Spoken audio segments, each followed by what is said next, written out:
নমস্কাৰ স্বাগতম জনাইছো দুপৰ শিৰোনামলৈ ষ্টুডিঅ'ত মৰস্মিতা গোস্বামী এটা বিতং বাতৰি আজিৰে পৰা শিৱসাগৰৰ ঐতিহাসিক বৰ্ডিং খেলপথাৰত অনুষ্ঠিত হৈছে অসম জাতীয় পৰিষদৰ ৰাজনৈতিক অভিৱৰ্তন দুদিনীয়াকৈ অনুষ্ঠিত হোৱা অভিৱৰ্তনত অসম জাতীয় পৰিষদৰ যোগদান কৰিব আসুৰ প্ৰাক্তন সাধাৰণ সম্পাদক লুৰিণজ্যোতি গগৈয়ে এই অভিৱৰ্তনতে লুৰিণজ্যোতি গগৈয়ে এজেপিৰ নেতৃত্ব লোৱাৰ সম্ভাৱনা আছে অভিৱৰ্তনত তৈয়াৰ হ'ব এজেপিৰ ভৱিষ্যতৰ ৰূপৰেখা এজেপিৰ পূৰ্ণাংগ সমিতি গঠন হ'ব এই অভিৱৰ্তনতে পতাকা উত্তোলনৰ কাৰ্যসূচীৰ দৃশ্য আমি দেখুৱাইছো এই মুহূৰ্তত 1 লাখ লোকক আদৰিবলৈ ইতিমধ্যে আদৰণি সমিতি সাজু হৈ পৰিছে বৰ্ডিং খেলপথাৰত সাজু কৰা হৈছে এখন বিশাল মঞ্চ আজি পুৱা পতাকা উত্তোলন আৰু শ্বহীদ তৰ্পণৰ পিছত 11 বজাৰ পৰা ইতিমধ্যে আঞ্চলিক ৰাজনৈতিক সম্পৰ্কে আলোচনা কৰা হৈছে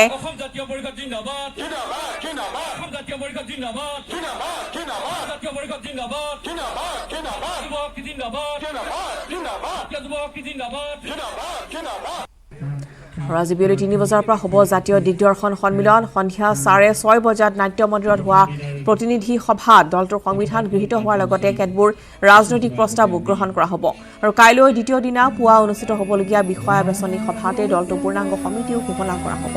ইয়াৰ পিছতে বৰ্ডিং খেলপথাৰত অনুষ্ঠিত হ'ব সাংস্কৃতিক সমাৰোহ দিনৰ 1 বজাৰ পৰা অনুষ্ঠিত হ'ব মুকলি সভাত অংশগ্ৰহণ কৰিব বিশিষ্ট বুদ্ধিজীৱী হোমেন বৰগোহাঁইয়ে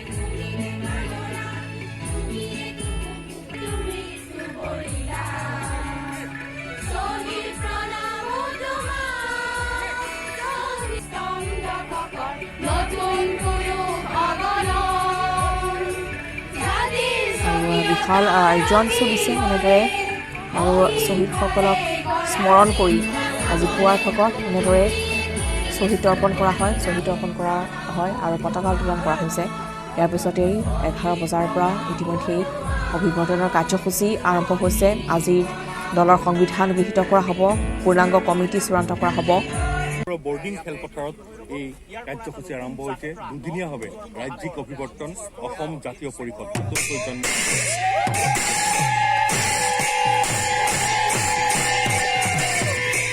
দুদিনীয়াকৈ কাৰ্যসূচী এজেপিৰ ৰাজ্যিক অভিৱৰ্তন ইতিমধ্যে আৰম্ভ হৈছে সুবিশাল মঞ্চ তৈয়াৰ কৰা হৈছে এনেদৰে আৰু ইতিমধ্যে আমি জনাইছোঁ যে লুৰিণজ্যোতি গগৈয়ে আসুৰ প্ৰাক্তন সাধাৰণ সম্পাদক ইতিমধ্যে তেওঁ ছাত্ৰ ৰাজনীতি ত্যাগ কৰি প্ৰত্যক্ষভাৱে ৰাজনীতিত যোগদান কৰাৰ কথা আনুষ্ঠানিকভাৱে ঘোষণা কৰিছে আৰু কা আন্দোলনৰ পিছতেই অসমৰ যি আঞ্চলিকতাবাদী শক্তি সেয়া উজ্জীৱিত কৰাৰ বাবে শক্তিশালী কৰাৰ বাবে এনেদৰে আঞ্চলিক ৰাজনৈতিক দল গঠনৰ পোষকতা কৰিছিল বিভিন্নজনে তাৰপিছতেই অসম জাতীয়তাবাদী যুৱ ছাত্ৰ পৰিষদ লগতে আসুৰ নেতৃত্বত গঠন কৰা হৈছে অসম জাতীয় পৰিষদ আৰু যি ৰাজনৈতিক দলে ইতিমধ্যে আজিৰ এই অভিৱৰ্তনৰ পিছৰে পৰা ৰাজ্যৰ ৰাজনীতিত এক নতুন দিগন্তৰ সূচনা কৰিব বুলি আশাবাদী অসমীয়া আৰু ইতিমধ্যে খিলঞ্জীয়াৰ ভূমি পতাকে আদি কৰি বহুকেইটা সমস্যা সমাধানৰ বাবে তেওঁলোকে ৰাইজৰ কাষলৈ অহাৰ প্ৰতিশ্ৰুতি ইতিমধ্যে প্ৰদান কৰিছে লগতে বৰ্তমানৰ চৰকাৰে যেনেদৰে ঠগ প্ৰবঞ্চনা কৰিছে অন্যায় কৰিছে বা যেনেধৰণে দুৰ্নীতি কেলেংকাৰী ইতিমধ্যে সদা বাতৰি আমি পৰিৱেশন কৰি আহিছোঁ সকলো ক্ষেত্ৰতে দেখিবলৈ পোৱা গৈছে যে থলুৱাক বঞ্চিত কৰা হৈছে তেনেধৰণৰ অভিযোগ আছে দীৰ্ঘদিন ধৰি গতিকে আঞ্চলিকতাবাদী শক্তি উজ্জীৱিত কৰাৰ স্বাৰ্থত শক্তিশালী ৰূপত ঠন ধৰি উঠাৰ পোষকতা কৰা হৈছে অসম জাতীয় পৰিষদ আৰু ইতিমধ্যে আজি আৰু কাইলৈ দুদিনীয়া কাৰ্যসূচীৰে শিৱসাগৰ বৰ্ডিং খেলপথাৰত অসম জাতীয় অভিৱৰ্তন আৰম্ভ হৈছে ৰাজনৈতিক অভিৱৰ্তন আৰম্ভ হৈছে জাতীয় পৰিষদৰ আৰু এই অভিৱৰ্তনতে বহু সংখ্যক লোকে তাত অন্তৰ্ভুক্তি হ'ব পাৰে কালিৰ দিনটো 200 সদস্য ইতিমধ্যে অন্তৰ্ভুক্ত হৈছে অসম জাতীয় পৰিষদত আৰু ইতিমধ্যে অসম গণ পৰিষদৰ পৰাও ভিন্নজন আহি অসম জাতীয় পৰিষদত যোগদান কৰাৰ সম্ভাৱনা দেখা দিছে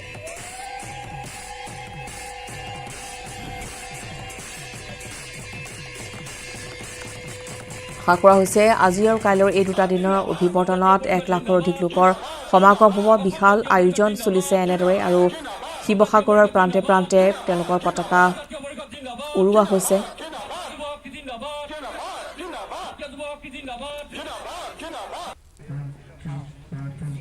আৰু অভিৱৰ্তনৰ কাৰ্যসূচী সন্দৰ্ভত আমি কিছু সময় পিছতে সংযোগ স্থাপন কৰিম আমাৰ স্থানীয় সাংবাদিকৰ সৈতে পৰৱৰ্তী খবৰলৈ আগবাঢ়িছোঁ বিটিচিৰ বৰ্তমান ইউপিপিএল বিজেপি আৰু জিএছপিয়ে উমৈহতীয়াভাৱে শপত গ্ৰহণ কৰিছে কিন্তু তাৰ পিছতো এতিয়া যেন হৰ্চ ট্ৰেডিঙৰ ভয় আশংকা আঁতৰা নাই দলকেইটাৰ মাজত হাগ্ৰামা মহিলাৰ ভয়ত পলাই ৰাখিবলগীয়া হৈছে নিৰ্বাচিত প্ৰাৰ্থীসকলক মঙলবাৰে প্ৰমোদ বড়োৱে বিটিচিৰ প্ৰধান হিচাপে শপত লোৱাৰ পিছতো পুনৰ বিশেষ বাছেৰে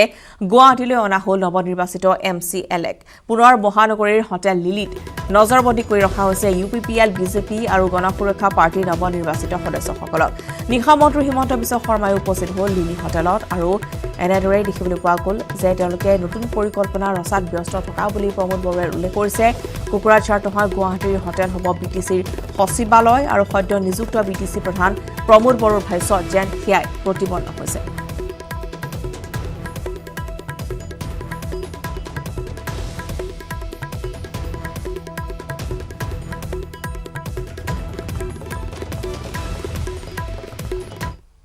কোনো আশ্বস্ত হ'ব নোৱাৰা কথা নাই এটা প্ৰচেছ আছে কাম আছে পলিচি আছে এই পলিচিবিলাক কৰি থকা হৈছে হাগ্ৰামা মহিলাৰী এতিয়াও কৈ আছে যে ইউপিপিএলৰ পৰা তেওঁ প্ৰাৰ্থী নিব বা তেনে কোনো কথা তাৰ ক'ব পাৰে হাগ্ৰামা মহিলাৰী কোৱা মতেতো চব দুনিয়া নচলে দুনিয়া আপোনাৰ কোৱা মতেও চলে মোৰ কোৱা মতেও চলে চব হাগ্ৰামা মহিলাৰী কোৱা মতে দুনিয়া চলালিতো হাগ্ৰামাই গোটেই বিশ্বখনে ঘূৰাই থাকিলে হয় বৰ্তমানলৈকে যিসকলে জয় হ'ল তেখেতসকলে এই মুহূৰ্তলৈকে সমষ্টিলৈকে যাব পৰা নাই সেই নিশাই ময়ো যোৱা নাই মনত আছে নে এতিয়ালৈকে সমষ্টি একো আক্ষেপ নাই ৰাইজৰ কাৰণে কাম কৰিব আহিছোঁ সমষ্টিটো অহা 5 বছৰে থাকিম এতিয়া প্লেনিংটো কৰি ল'ব লাগিব প্লেনিঙে যদি নাই আপুনি ফ্লপ মাৰিব যোৱা 17 বছৰে যে কাউন্সিলখন ভালে নচলে একো প্লেনিং নাছিলে চ' প্ৰায়ৰিটিটো প্লেনিং 5 দিন মানে 10 দিন সমষ্টিৰ ৰাইজৰ লগত কথা পতা নাই ডাঙৰ কথা নহয় ৰাইজৰ এইটো দুখ নাপায় কালি কাম নহ'লে ৰাইজে দুখ পাব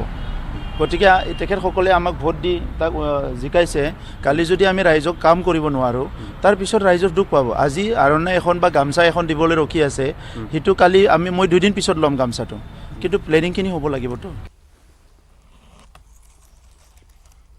আৰু বিপিএফে সদস্য ক্ৰয়ৰ চেষ্টা অব্যাহত ৰাখিছে হাগ্ৰামা মহিলাৰে এতিয়া ভাবি আছে চৰকাৰ গঠন কৰাৰ কথা 2-3 জন সদস্য ক্ৰয় কৰিলেও চৰকাৰ পতন নহয় বুলি মন্তব্য নৱশৰণীয়াৰ বৰ্তমানৰ ৰাজনীতিত হোটেল ৰাজনীতি চলে এয়া সম্ভৱ বিটিচিতহে চলিছে এই মন্তব্য গণসুৰক্ষা পাৰ্টিৰ মুৰব্বী তথা সাংসদ নৱশৰণীয়াৰ এতিয়াও কিছু আলোচনা হ'বলগীয়া বিষয় আছে বাবে হোটেলতে থাকি কৰা হৈছে আলোচনা প্ৰমোদ বড়োৰ সন্দৰ্ভতো মন্তব্য শৰণীয়াৰ প্ৰমোদ বড়ো নতুনকৈ ৰাজনীতিলৈ আহিছে গতিকে ৰাজনীতি ভালকৈ বুজি উঠাই নাই বড়োৱে তেওঁ কিছু সময় লাগিব বুলি মন্তব্য কৰিছে সাংসদ শৰণীয়ে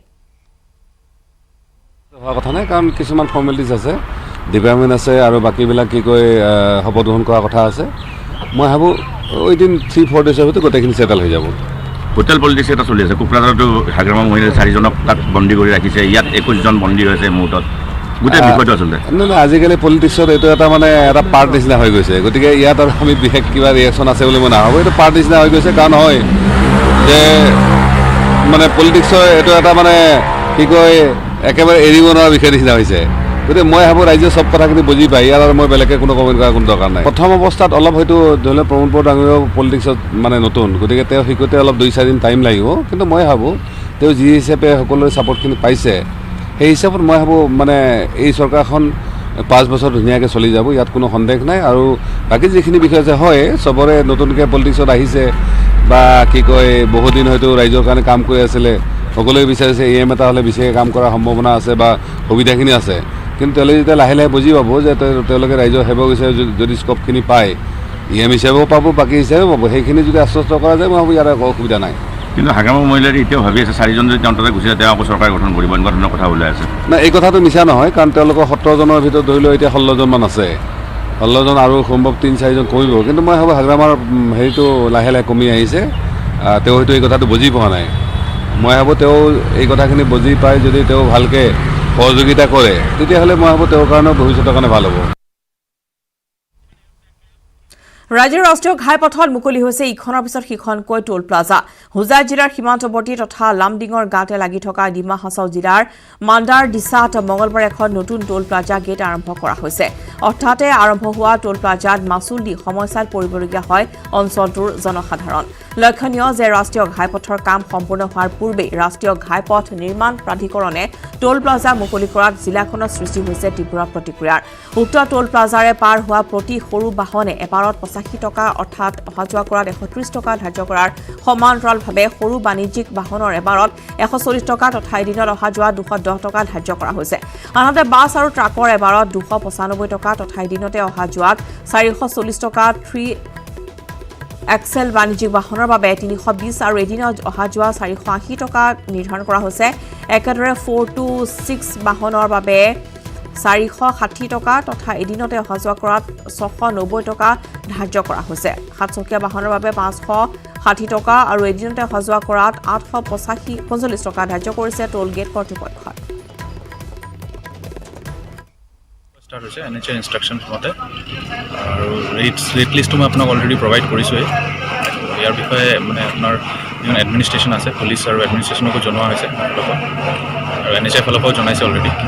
কিন্তু টুলগেটটো এতিয়া বৰ্তমানলৈকে পুৰা কাম সম্পূৰ্ণ হোৱা নাই মানে আণ্ডাৰ কনষ্ট্ৰাকশ্যন আছে 2 দিনৰ ভিতৰত হৈ যাবগৈ 1 तारीख से टूल चालू होगा अभी आज से चालू हो गया हम लोग को भी मालूम नहीं है कि 1 तारीख से चालू होगा ऐसे मालूम हुआ हम लोग को আছে দুপৰ শিৰোনাম তিনিচুকীয়া জিলাৰ জাগুনৰ ফানেং ফাকিয়াল গাঁৱত পি মাও টাই মহোৎসৱ উদযাপন কৰা হৈছে টাই ভাষিক জনগোষ্ঠীৰ নৱবৰ্ষক আদৰণি জনোৱাৰ উদ্দেশ্যেৰে টাই ভাষিক জনগোষ্ঠীৰ লোকসকলে এই মহোৎসৱ উদযাপন কৰা দেখা যায় 14 আৰু 15 ডিচেম্বৰ তাৰিখে দুদিনীয়া বৰ্ণাঢ্য কাৰ্যসূচীৰে লেখাপানীৰ জাগুনৰ ফানেং ফাকিয়াল গাঁৱত সদৌ মান টাই ভাষিক ছাত্ৰ সন্থাৰ তিনিচুকীয়া জিলা সমিতিৰ উদ্যোগত আৰু অঞ্চলটোত বসবাস কৰা টাই ভাষিক জনগোষ্ঠীৰ লোকসকলৰ সহযোগত উক্ত অনুষ্ঠান অনুষ্ঠিত কৰা হয়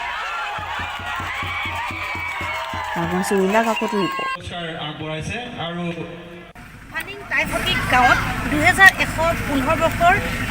পি মাও যি মহোৎসৱ সেই মহোৎসৱ তেওঁলোকে আজি আনুষ্ঠানিকভাৱে উদযাপন কৰিছে আৰু নৱবৰ্ষৰ যি আদৰণি সেই আদৰণি তেওঁলোকে এনেদৰে খুব সুন্দৰভাৱে বিভিন্ন খেল ধেমালি সাংস্কৃতিক অনুষ্ঠানৰ লগতে জাতীয় সাজপাৰ পৰিধান কৰি তেওঁলোকে উদযাপন কৰিছে এই উৎসৱটি আমাৰ লগত আছে উদ্যোগটো আমি তেওঁৰ পৰা জানিব চেষ্টা কৰিম কি ক'ব দাদা আপোনালোকৰ এইটো অনুষ্ঠানটো আজি উৎসৱ আয়োজন কৰিছে কেনেধৰণে প্ৰস্তুতি হয় টাই নৱবৰ্ষ এইবছৰ 2115তম আমি এই নৱবৰ্ষৰ টাই নৱবৰ্ষ পয়পীমাৰ অনুষ্ঠানটিৰ মাধ্যমে আমাৰ ভাষা সংস্কৃতি কলা সংস্কৃতি জীয়াই ৰখাৰ যিটো পদক্ষেপ সেইটো আমি প্ৰধান প্লেটফৰ্ম হিচাপতে আমি গ্ৰহণ কৰি আমি উদযাপন কৰি আহিছোঁ অতীতৰ পৰা গতিকে আজি 2115তম অনুষ্ঠান আমি ফানেং গাঁৱত আমাৰ সদৌ মানটাই ভাষী ছাত্ৰ সন্থাৰ উদ্যোগত আৰু সমূহ টাই সমাজৰ ৰাইজৰ সহযোগত আমি ফানেং গাঁৱতে এই কাৰ্যসূচী দুদিনীয়া কাৰ্যসূচীৰে আমি টাই নৱবৰ্ষ উদযাপন কৰিছোঁ আজি প্ৰথমটো কাৰ্যসূচী আমাৰ পতাকা উত্তোলনকে আদি কৰি আমাৰ পৰম্পৰাগত খেল ধেমালি এতিয়া অনুষ্ঠিত হৈ আছে আৰু কিছু সময়ৰ পিছতে আমি আমাৰ পৰম্পৰাগত দলীয় নৃত্য প্ৰতিযোগিতাসমূহ আমি অনুষ্ঠিত কৰিম আৰু ৰাতি ভাগত আমাৰ সম্বৰ্ধনা বিশিষ্ট ব্যক্তিসকলক সম্বৰ্ধনা অনুষ্ঠান লগতে আমাৰ পৰম্পৰাগত সাজপাৰ প্ৰতিযোগিতামূলকভাৱে আমি অনুষ্ঠিত কৰিব লৈছোঁ আৰু ৰাতি ভাগত আমাৰ সাংস্কৃতিক অনুষ্ঠানসমূহ থাকিব হয় যিটো পি মাও যিটো আপোনালোকৰ যিটো উৎসৱ এই উৎসৱৰ ওপৰত আপুনি কিছু কথা আপোনাক জানিব যিটো পি মাও বুলি কয় আচলতে পয় মানে উৎসৱ পি মানে বছৰ মাও মানে নতুন বছৰৰ উৎসৱ এইটো সমগ্ৰ পৃথিৱীত যিমান ঠাই আছে বিভিন্ন ঠাইত যে চীন লাওছ ভিয়েটনাম কম্বোডিয়া বিভিন্ন ঠাইত অসম অৰুণাচল বিভিন্ন ঠাইত যিসকল টাই আছে টাইসকলে এই নৱবৰ্ষটো উদযাপন কৰে এই টাই নৱবৰ্ষটো আচলতে 95 বছৰ ইংৰাজী যি নৱবৰ্ষ আছে এই নৱবৰ্ষতকৈ আগবঢ়া আচলতে টাইসকলে ইংৰাজী নৱবৰ্ষ যিটো জ্যেষ্ঠ জন্মৰ বহু পূৰ্বেই আচলতে তেওঁলোকে